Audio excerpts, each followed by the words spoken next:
Cette fois c'est la fin, on se retrouve pour une toute nouvelle vidéo Lego Review. Aujourd'hui du set 72046, recommandé pour 18 ans et plus, contenant 421 pièces, sorti le 1er octobre 2025 au prix public de 59,99 €.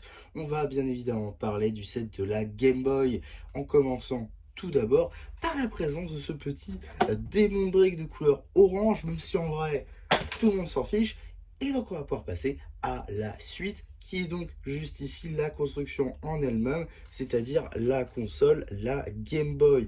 Alors cette console, pour le coup, de loin, on pourrait presque croire que c'est la vraie, tellement les détails sont fous. Il y a très peu de stickers, c'est-à-dire pas du tout. Effectivement, tout ça, c'est de l'impression, hein. Juste ici, ça c'est imprimé, ça imprimé, imprimé, imprimé, imprimé, imprimé, imprimé, imprimé, imprimé, imprimé, imprimé, imprimé. On a également de l'impression juste ici, imprimé juste là et là. Et on a également donc juste ici de l'impression. Et par contre, forcément, hein, ça pouvait pas être aussi beau. On a quand même deux stickers. On a quand même deux stickers, pas sur la console en elle-même, mais sur les petites cartouches. Juste ici, Super Mario Land ainsi que The Legend of Zelda sont des stickers pour représenter donc les cartouches de jeu. Mais on va en reparler un petit peu après. En tout cas, sur la console en elle-même, il n'y a pas de sticker, ce qui est un bon point. Alors, bon, il y a quand même des petites fonctionnalités, hein. Tout fonctionne en gros sur la console. Tout d'abord, juste ici, les boutons Start et Select sont représentés à partir de pneus en gris, ce qui est une excellente chose, parce que les pneus généralement sont en noir, donc pas vraiment dans d'autres couleurs. Ici, on les a donc en gris, qui sont une nouvelle couleur et une exclusivité pour l'heure. Et d'ailleurs, on les a également en pièces supplémentaires, ce qui fait que vous en avez 3 dans ce set. Ça, c'est plutôt cool. On a également donc des boutons, notamment la croix directionnelle, qui fonctionne totalement. Donc ça, c'est plutôt cool. Et on a également ces boutons, du coup, le bouton A et B, qui sont juste ici. Des boutons qui sont en fait ces pièces-là.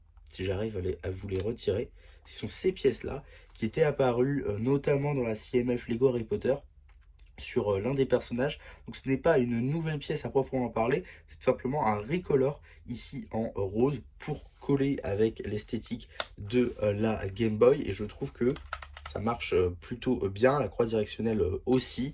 Croix directionnelle, du coup, si je vous la retire, vous voyez un petit peu le système, comment ça fonctionne. Voilà, franchement, c'est vraiment super bien pensé.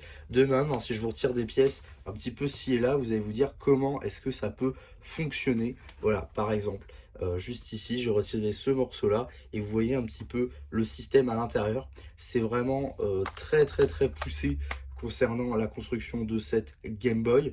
On a aussi donc beaucoup de choses sur les côtés, en passant juste ici par le contraste.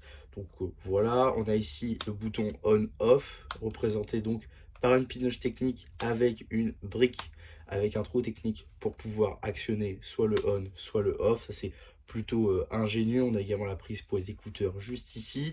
On a également un connecteur, ainsi que le volume juste ici.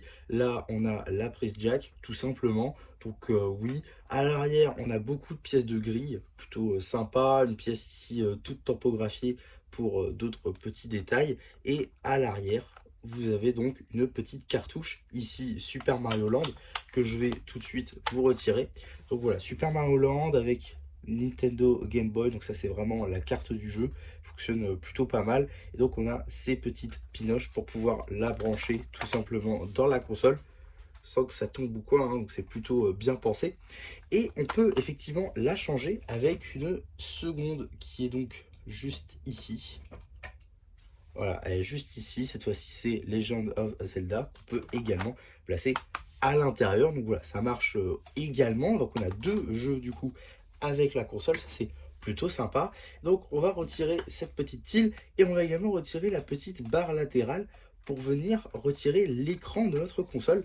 Alors c'est un écran, j'ai plus du tout le nom, c'est intra-auriculaire je crois. En tout cas, c'est voilà, une image qui peut bouger selon l'angle où vous la regardez. Donc ici, j'ai préféré garder le logo Nintendo. Normalement, vous avez d'autres écrans pour coller avec les jeux. Notamment, vous avez un écran Legends of Zelda juste ici. Voilà, comme ceci, ça se présente comme ça. Donc voilà, petit écran de Legends of Zelda.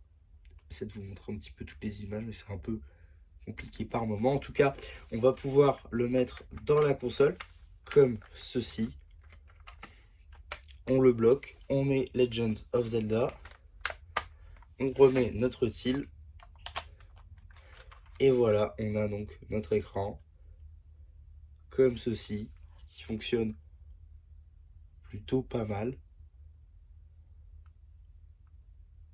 Voilà, ça bouge. Et on a également donc un second écran. Là encore, on va tout retirer. Tac. Et on peut y mettre donc celui-ci qui représente cette fois-ci Mario Land. Donc on va tout de suite le remettre.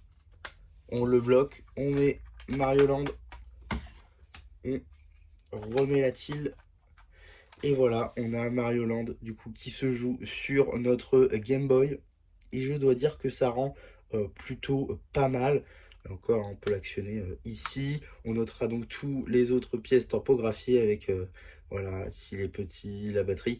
Et on a également le logo Nintendo Game Boy. Donc ça c'est plutôt pas mal, je trouve en tout cas. Donc on va évidemment retirer l'écran pour remettre celui de Nintendo. Hein. Je pense que c'est le meilleur pour l'exposition tout simplement. Donc voilà, donc on remet l'écran Nintendo, on va remettre Mario Land, parce que pourquoi pas. Tac. Du coup, nous avons notre Game Boy revenu comme au début de la vidéo. Et pour les écrans, on peut les ranger tout simplement dans ces petits supports. Donc ici, on a un support directement fait et basé pour eh bien, la seconde cartouche qui du coup n'est pas dans la console. On a les petits clips qu'on retrouve du coup ici pour bloquer et quand même l'exposer et en même temps cacher les autres écrans. Donc ça c'est plutôt ingénieux. Et là on va se baser sur la prise jack pour tout simplement venir y placer la console en toute sécurité et là encore l'exposer de manière plutôt intéressante. Voilà, globalement c'est un super set, hein, vous l'aurez compris, un set vraiment ingénieux dans sa composition, comment c'est fait en fait dans sa construction.